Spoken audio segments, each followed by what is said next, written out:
If you open your wallet today, you'll probably find a mix of coins, paper bills, and at least one card.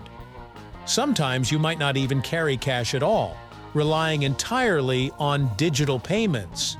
Yet coins and paper money have not disappeared even in countries where card payments and mobile wallets are common. This raises a simple but interesting question. Why do we still use all three forms of money instead of just one? Coins, paper money, and cards were created in different eras to solve different problems. Over time, instead of replacing each other completely, they ended up coexisting because each one still offers something useful. To understand why, we need to look at how money evolved and what each form does best. Let's dive in right here on History of Simple Things.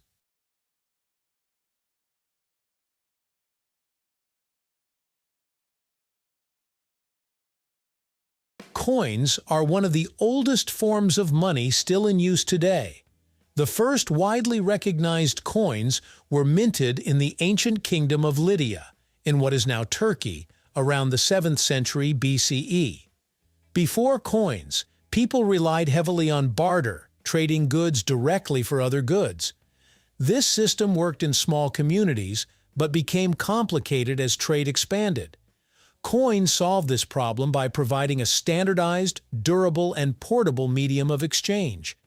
Made from metals like gold, silver, or copper, coins carried intrinsic value, or at least a widely accepted symbolic value.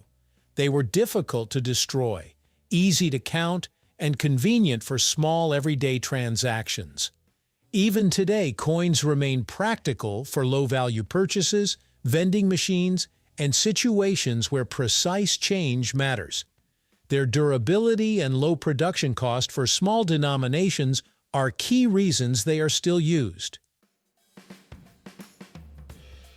Despite their advantages, coins have clear limitations. One of the biggest problems is weight. Carrying large amounts of coins quickly becomes inconvenient. Historically, merchants and travelers transporting large sums of metal coins faced not only physical burden but also security risks. Another issue is scalability. As economies grew and trade networks expanded, the need to move larger amounts of money became more common. Transporting sacks of coins over long distances was slow and inefficient. Governments and traders began searching for alternatives that could represent value without requiring large quantities of metal.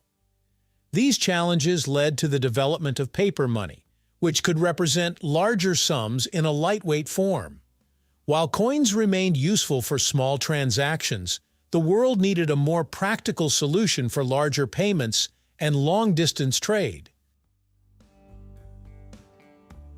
Paper money first appeared in China during the Tang and Song dynasties more than 1,000 years ago. Merchants began using paper certificates as promissory notes, allowing them to deposit heavy coins with a trusted party and carry a document instead. Over time, governments began issuing official banknotes backed by state authority. The idea of paper money later spread to other parts of the world. Travelers like Marco Polo described its use in China, helping introduce the concept to Europe. By the 17th and 18th centuries, many countries had begun issuing their own banknotes. Paper money made trade more efficient.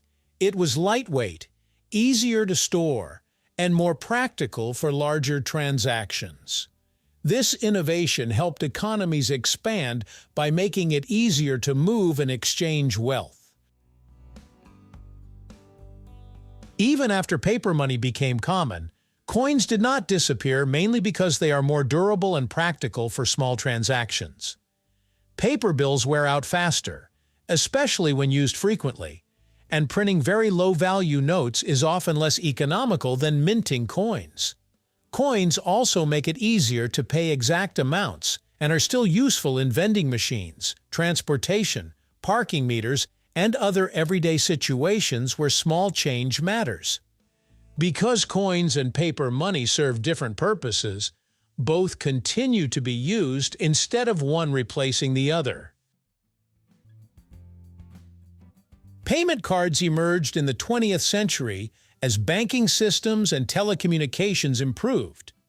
Early credit cards appeared in the United States in the 1950s, allowing customers to make purchases without carrying cash and pay later.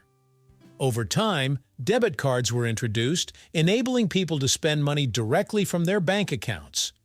Companies like Visa and MasterCard helped build global payment networks that made card transactions fast and reliable across countries. Electronic systems could verify transactions in seconds, reducing the need to handle physical cash. Cards brought new advantages: convenience, security features, and the ability to make large purchases without carrying large sums of money. They also made online shopping possible, which cash simply cannot support.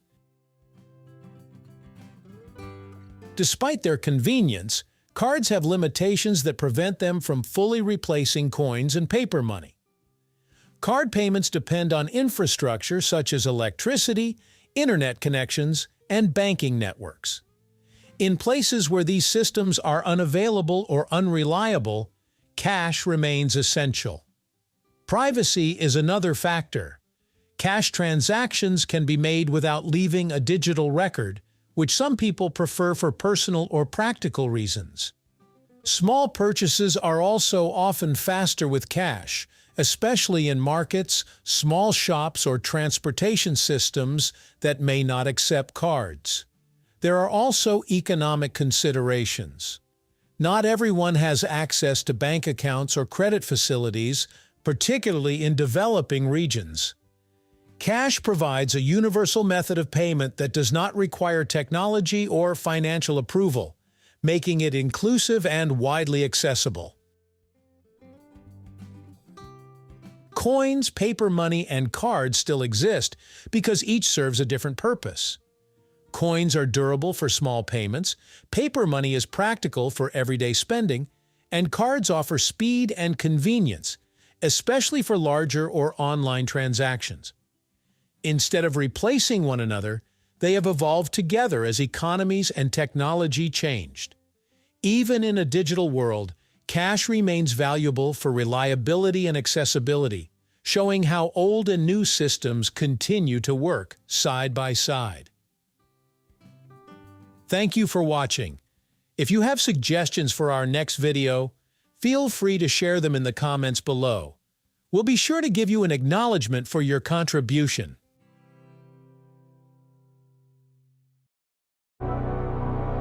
Thank you for joining us on this journey through the history of simple things. Don't forget to like, subscribe, and stay tuned for more stories woven through the smallest details.